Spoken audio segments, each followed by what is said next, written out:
दोस्तों, एरोप्लेन और रॉकेट दोनों ही फ्लाइंग ऑब्जेक्टिव हैं, लेकिन रॉकेट से हम पृथ्वी से स्पेस में जाते हैं और एरोप्लेन से हम केवल पृथ्वी के एक हिस्से से दूसरे हिस्से में जाते हैं। अब सवाल ये उठता है कि जब एरोप्लेन और रॉकेट दोनों ही फ्लाइंग ऑब्जेक्ट है, तो हम एरोप्लेन की मदद से अंतरिक्ष में क्यों नहीं जा सकते? ये सवाल काफी ज्यादा इंटरेस्टिंग है, जिसका जवाब हम आज के वीडियो में देने वाले हैं। इस सवाल का जवाब जानने के लिए वीडियो को अंत तक जरूर देखना, और यदि वीडियो इन्फॉर्मेटिव लगे तो हमारे चैनल को सब्सक्राइब और वीडियो को लाइक करके अपने दोस्तों के साथ जरूर शेयर कीजिएगा। So let's begin. दोस्तों, एरोप्लेन से अंतरिक्ष तक क्यों नहीं जाया जा सकता? इस सवाल का जवाब जानने के लिए हमें रॉकेट और एरोप्लेन के मैकेनिज्म को समझना होगा, यानी कि ये दोनों काम कैसे करते हैं। इस बात को समझने के बाद हम इस चीज को आसानी से समझ सकते हैं कि आखिर हम एरोप्लेन से अंतरिक्ष में क्यों नहीं जा सकते। केवल रॉकेट का इस्तेमाल ही अंतरिक्ष में जाने के लिए क्यों किया जाता है? सबसे पहले बात करते हैं, आखिर एरोप्लेन हवा में उड़ता कैसे है।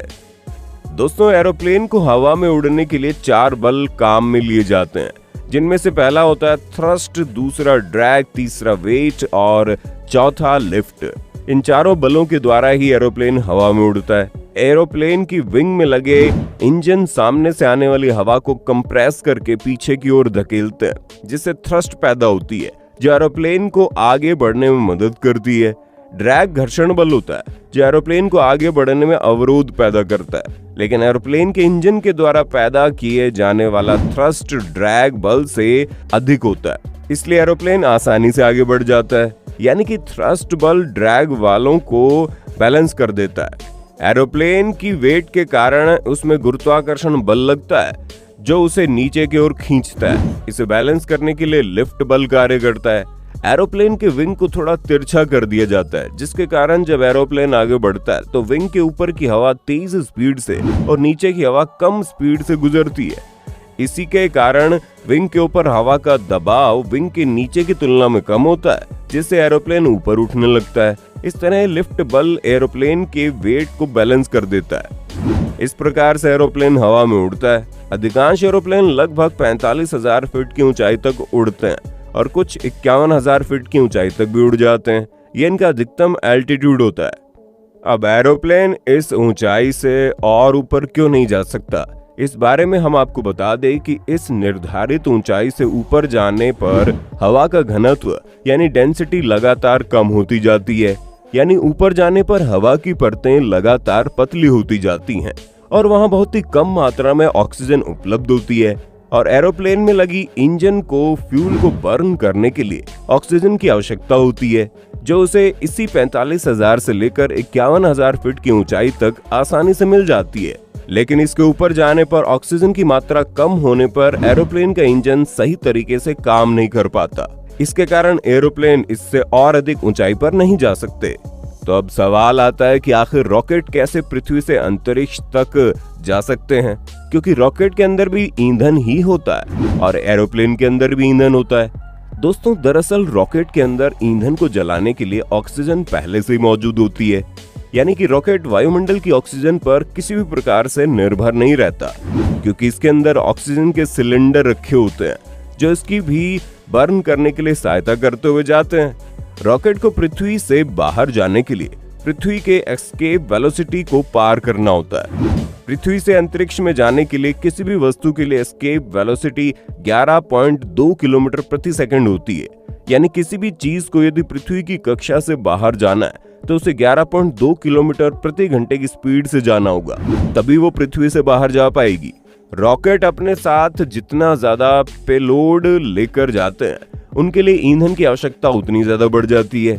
रॉकेट को लॉन्च करने के लिए लॉन्च पैड की जरूरत होती है, जो इनकी पेलोड पर निर्भर करता है। अंतरिक्ष में पहुंचने के बाद ये रॉकेट उस स्पेसक्राफ्ट या सैटेलाइट से अलग हो जाते हैं, जिसे लेकर अंतरिक्ष में जाते हैं। एक बार इस्तेमाल होने के बाद ये रॉकेट पूरी तरह से खत्म हो जाते हैं, यानी इनका उपयोग दोबारा नहीं किया जा सकता।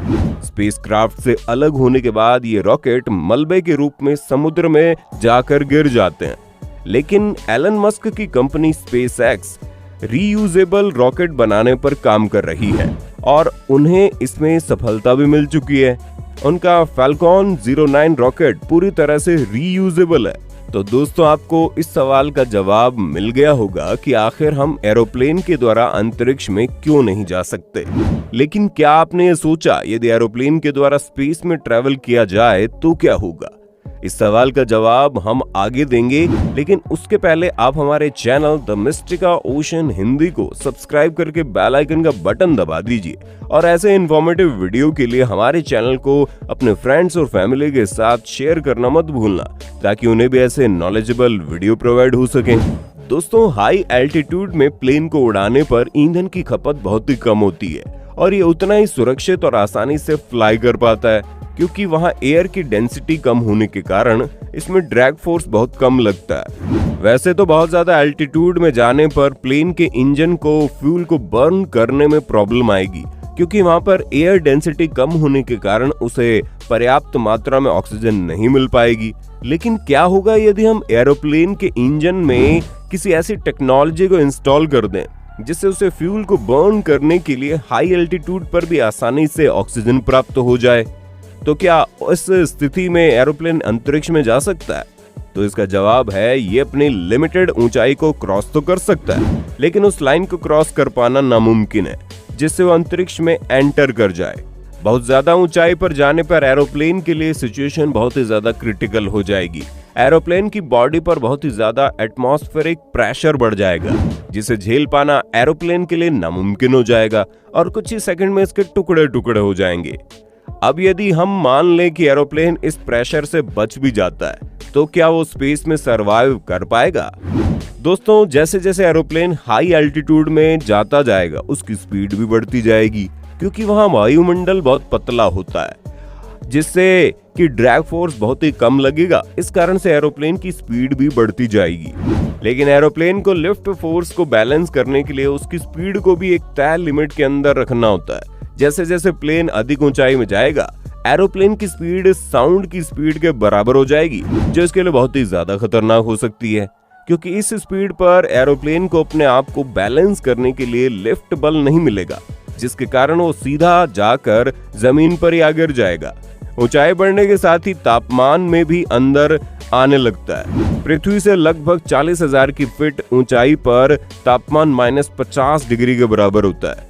इस तापमान पर साउंड की स्पीड भी बदल जाती है, और यदि कोई भी प्लेन साउंड की स्पीड को क्रॉस कर जाता है तो वो हाई स्पीड इंस्टॉल के मोड में चला जाता है, जिसके बाद उसकी स्पीड को कंट्रोल कर पाना नामुमकिन हो जाता है और वो सीधे जमीन पर आकर गिर जाएगा, जिसके कारण एरोप्लेन सीधा क्रैश हो जाएगा। तो दोस्तों इतनी सारी क्रिटिकल सिचुएशन होने के कारण हम चाहकर भी एरोप्लेन से स्पेस में नहीं जा सकते।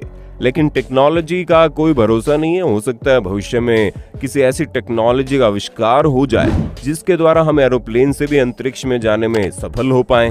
वीडियो इन्फॉर्मेटिव लगा हो तो इसे लाइक करके अपने दोस्तों में शेयर जरूर करना। अपना कीमती समय देने के लिए धन्यवाद। जल्द मुलाकात होगी आपसे अगले वीडियो में। Thanks for watching.